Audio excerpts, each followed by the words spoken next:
Who has ever heard of such things? Who has ever seen things like this? Can a country be born in a day, or a nation be brought forth in a moment? Yet no sooner is Zion in labor than she gives birth to her children.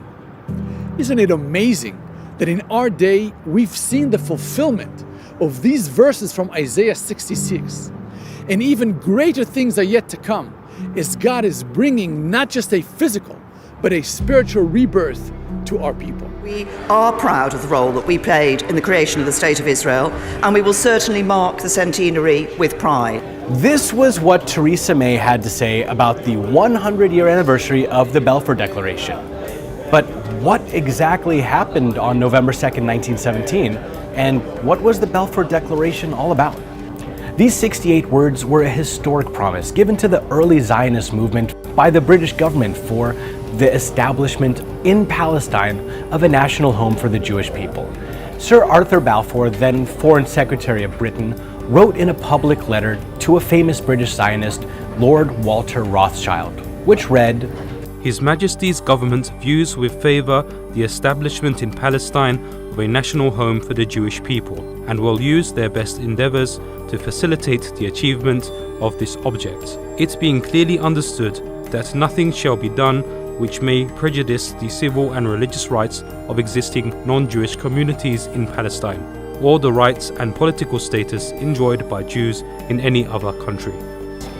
This was just what the Zionists were looking for, as outlined in the First Zionist Congress during its meeting in Basel, Switzerland in 1897.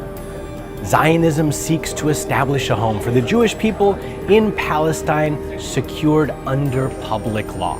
So Ace of today is really Western civilization. But the new Rome, the United States. But the new Rome. Esau is Europe, the United States. The throne of God is incomplete until we destroy Amalek.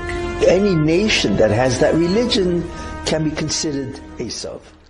Moreover, our tradition tells us that the Edomites are the ancestors of the Romans, and indeed of all Europeans and the entire Christian world.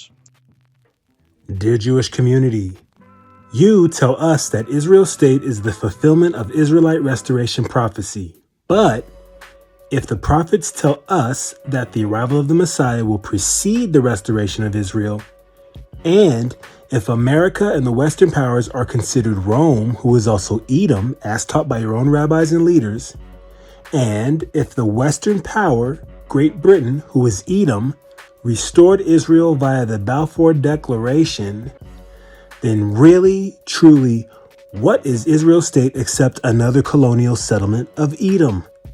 For crying out loud, it's not even a monarchy.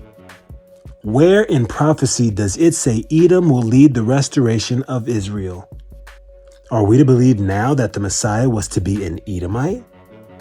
Seriously though, Jewish community, what in the Middle East is that? Make it make sense.